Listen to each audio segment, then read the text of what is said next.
One major problem in convolutional neural networks is deciding what filter size we should use. Should we use a 3 by 3 filter or a 5 by 5 filter? Or should we use pooling or not?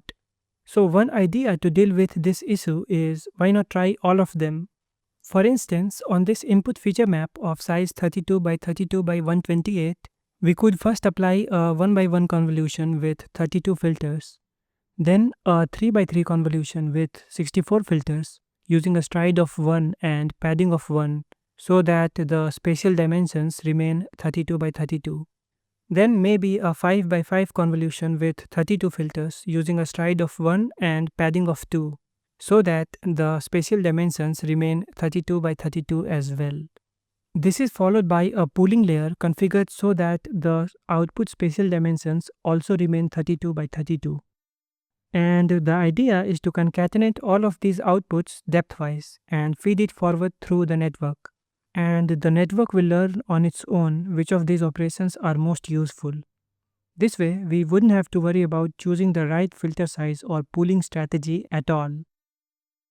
Now, there is a problem with this approach, and that problem is computational cost. Let's go back and calculate the total number of operations. To calculate the number of operations, we multiply the output height, width, and number of channels by the filter height, width, and number of channels. For the first part, the filter size is 1 by 1 by 128, and the output is 32 by 32 by 32. Multiplying these together gives us a total number of operations. Now let's do the same for the 3 by 3 and 5 by 5 cases.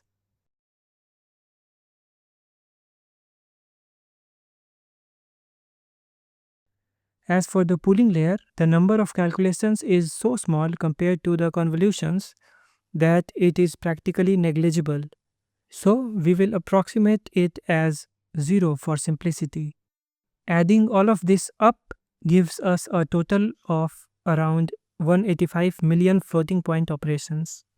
This metric, flops, is a standard way to represent and compare computational cost in the deep learning literature. So the real question is there any way to reduce this to something more acceptable? Now, if you have noticed, the real culprit behind this high computational cost is the depth, that is the number of channels. The computational cost is directly proportional to the depth of the feature map or the filter. Now, we just calculated the computational cost for the 5 by 5 convolution alone. It was around 105 million operations. Let's see how we can reduce this using 1 by 1 convolutions. So what we do is apply a 1 by 1 convolution with 16 filters on the input, which reduces the number of channels from 128 down to 16. Note that we are taking 16 just as an example here. There is nothing special about this number. This 1 by 1 convolution sitting in between is also called a bottleneck, because just like a physical bottleneck, it compresses the information by squeezing down the number of channels. Now, if we calculate the computational cost of this 1 by 1 convolution, it turns out to be just over 2 million. We then pass this compressed feature map through the 5 by 5 convolution, which outputs a 32 by 32 by 32 sized feature map, and the computational cost for this is around 13 million. Adding them together gives us just over about 15 million operations in total, which is more than 6 times less than before.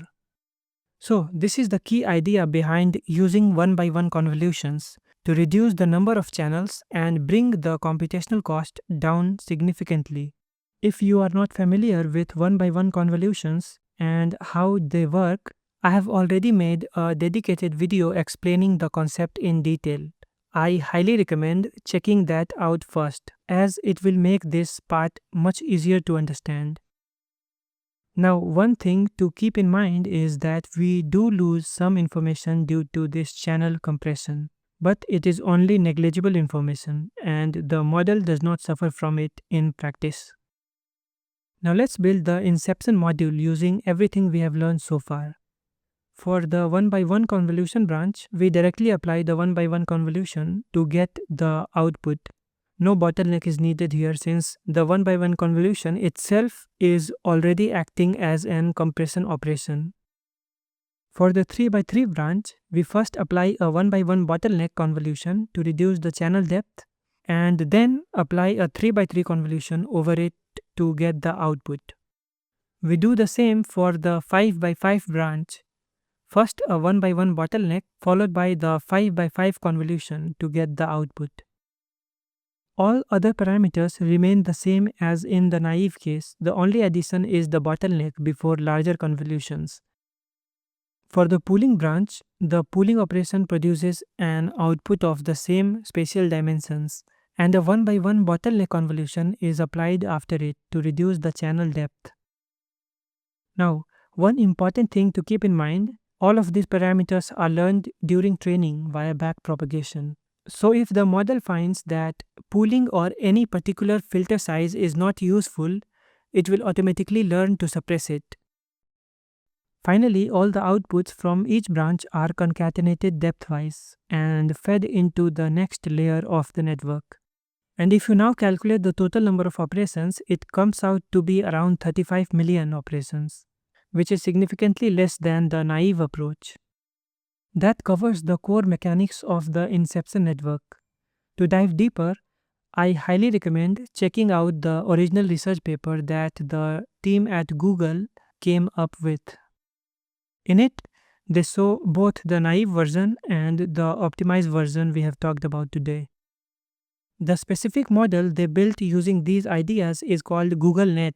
It is a 22-layer deep architecture that famously won the ImageNet competition. If you look at the full diagram, it starts with standard convolutional and pooling layers at the beginning.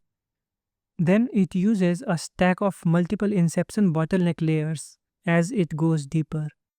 You will also notice a few extra branch off layers with their own softmax outputs in the middle of the network. These were added to help the model learn more effectively as it gets deeper. And that's pretty much all for this video.